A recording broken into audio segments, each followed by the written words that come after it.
I am a new dog walker. Give it up for me. It's pretty exciting.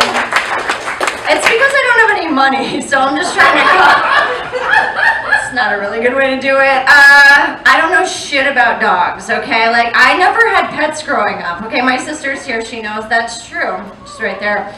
And as an adult, the only thing I had was a few cats, so I don't know anything about dogs. So the other day, I had a dog at our meet and greet that wouldn't stop humping me the whole time of the meet and greet. And you know what that made me think? I still got it, you know what I'm saying? Still got it. Because it's hard out there for a bitch, you know what I mean? Yeah, girl. Yeah, that's right. I tend to think that animals are better than humans. Give it up if you think that. There are just some things that, like, animals don't do, right? Some shitty things that humans do. Like, for example, has anybody in here been ghosted ever? Oh, okay. Yeah, who can say what that is? Yeah, I can do it. It's fine. Jesus Christ, so many of you and nobody's in the audience participation. They don't want to admit it. Yeah, they don't want to admit it, that's right. But it's like when you're in a relationship with somebody, you're talking to them, right? And then they disappear, right? So I was ghosted for the first time recently, I know, by my husband of 17 years. It's true, many of you know me, you know this is true. That's why I'm here. I assume that's why you're here too. Let's talk about it.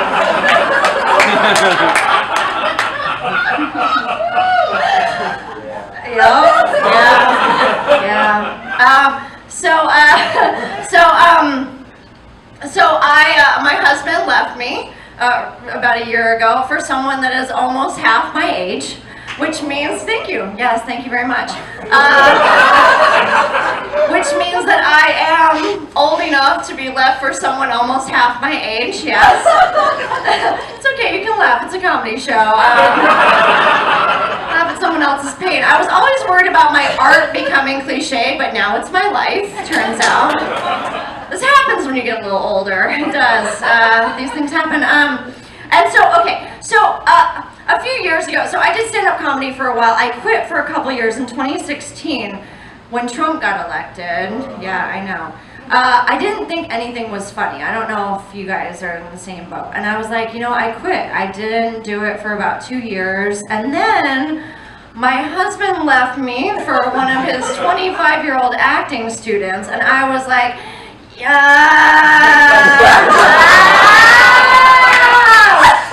that is hilarious. Let's get back to stand-up comedy. And here I am. So I was trying to think of some ways that, like, you know, some things that were like red flags that the marriage was over, you know, and I was thinking, well, okay. So some of you know legally still my husband, but he's like a more disappointing, like less employed version of George Costanza. And I'm like a more neurotic version of Elaine Bennis. And no, come on, no story writer would put those two together, right? You know, nobody is going to put those two together in a storyline. We know that George and Elaine do not belong together, okay? Another one might have been that he had his girlfriend sleeping on my couch. That could have been one. Another one, it's okay, it's a comedy show, it's fine. Clearly I'm fine. I came out to Lizzo, clearly I'm fine. Do I look worried? I'm living my best life. Another one could be that, okay, my sister knows this is true. Oh man, when I was a kid, the only thing I ever really wanted was to marry Michael Jackson. I fucking loved Michael Jackson. Like, I was 6 years old and I wanted to sit on Michael Jackson's dick so much, right? So clearly I already had a penchant for guys who wanted to date children, okay? So that's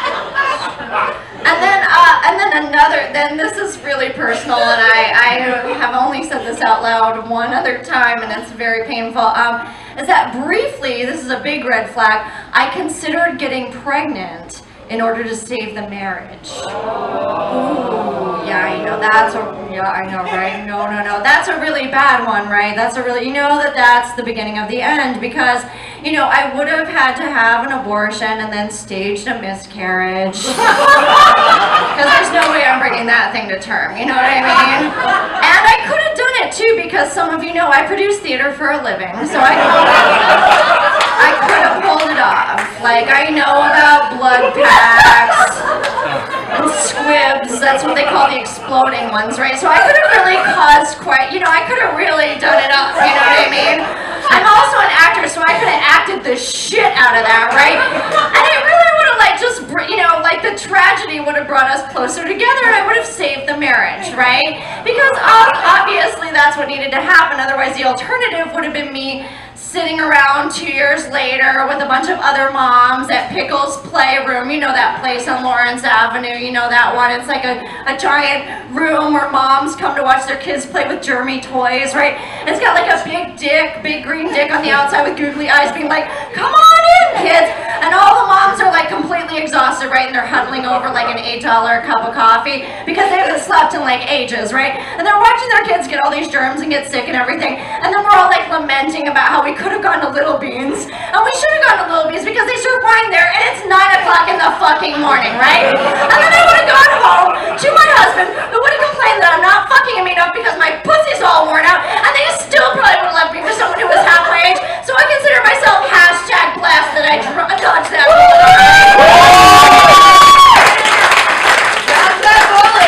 I sure did. So the thing about dating dads is that there really aren't that many men my age, Like I didn't want to date any dads, but like there aren't that many men my age that like haven't been married or like are dads at this point, right? And I don't really like, children, but like I don't really have a choice. Also, I don't know if you know this, but dads are really hot. They are, especially when they have little girls, right? But the problem with dads is that they should be like, they're like doing things like raising their daughters when they should be texting me. Do you know what I mean?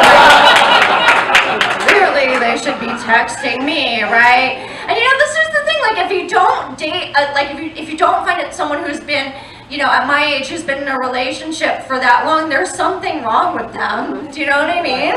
Like, if they haven't been a dad, they haven't been in a committed relationship by the time they're in their mid-40s, there is something wrong with you. Yes, I'm talking to you. If you have not been, there is something really, really wrong with you, right? And it's like, I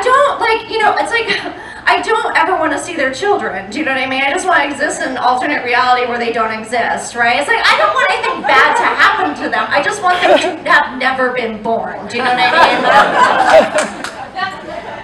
It's weird when you get older, you like understand these things that you never thought you would understand, like the motivation of the evil stepmother character. Dude, I never thought that would happen to me. So I don't know how many of you, clap it up if you've ever done the online dating apps, that sort of shit.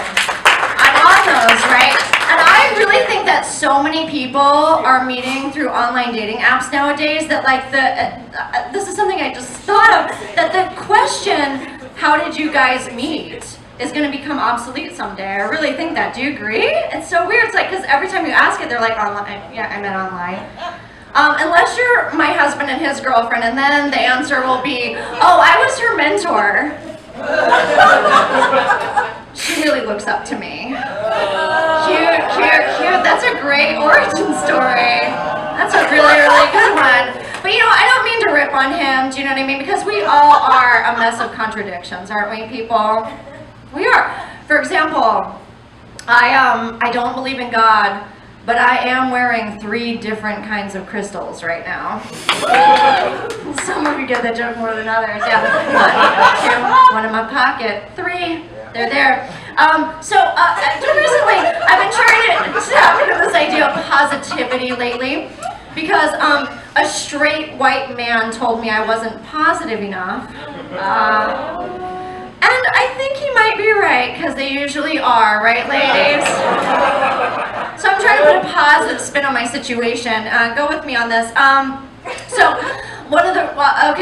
one thing that happened is like, okay, I have always wanted to be the center of a fucked up storyline, y'all, and now I am. Do you know what I mean? That's so amazing to me. I'm like, yes, I am. The other thing is that, how many of you are married or been in a long-term relationship? Just let me hear you. Okay, yeah. They say you're supposed to spice it up, right? You gotta spice it up. Well, let me tell you, when your husband leaves you for a 25-year-old Latina, he's sure to spice it up, you know what I'm saying?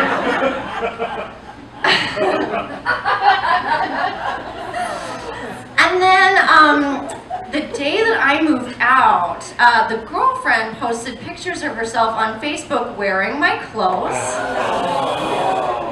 So the cool thing about that is, I've always wanted to be in one of those rag mags where they were like, who wore it best? And now I am, you guys! All of Facebook got to decide who wore that green shirt best! And it's her. She's 25 years old and very petite. It's okay. So people say some stupid shit when you go through times like this in your life. Like, one thing I get is I get people saying, you gotta watch that Mrs. Maisel show. You guys see that show? Yeah, I've seen that fucking show, right? I decided to watch it. But here's the thing, it's like, I feel like saying, why would I watch TV? I am TV. Do you know what I mean? When your life's a giant dumpster fire, just sit back and watch the flames, you know what I mean? Fucking very entertaining. And then they also say, like, some other crazy shit, too. They say things like, karma's a bitch. Yeah, that's a good one. I hear that a lot, and I'm like, oh shit, what the fuck did I do? What the fuck did I do? And then they go, oh no, not you, him. Karma's a bitch for him. It's gonna bite him in the ass. And I'm like, okay. Well, okay, I do yoga. I've read the Bhagavad Gita. I don't mean to brag, but I'm pretty sure that's not how karma works. Do you know what I mean? Like, yeah, right? Some of you know, like, it works like this. It's like, you did something pretty shitty in a past life, and karma's coming back to bite you in the fucking ass, right? So I'm like, God, what the fuck did I do? Yup, thank you. And it has to have been something really bad. Do you know what I mean? So I'm kind of thinking, I was like, oh my God, I think I was Ava Braun in a past life. Do you know who that is? Some of you do. I can see it now. There I was, in the bunker bedroom, the Allied forces surrounding us, and I in a flimsy nightie. With Adolf, my new groom, we asked not to be disturbed, his bodyguard just outside the door. I was bobbing up and down, up and down, up and down, sucking like I've never sucked before. Adolf shouted, I am coming, Ava! Just then, he brought the pistol up to his temple and fired! I drank the last drops of his semen as the last drops of blood drained from his face. And just as these soldiers were pounding down the door, before I bit on the cyanide capsule, I shouted my last words to the world. Adolf loved his animals, and he had a huge cock!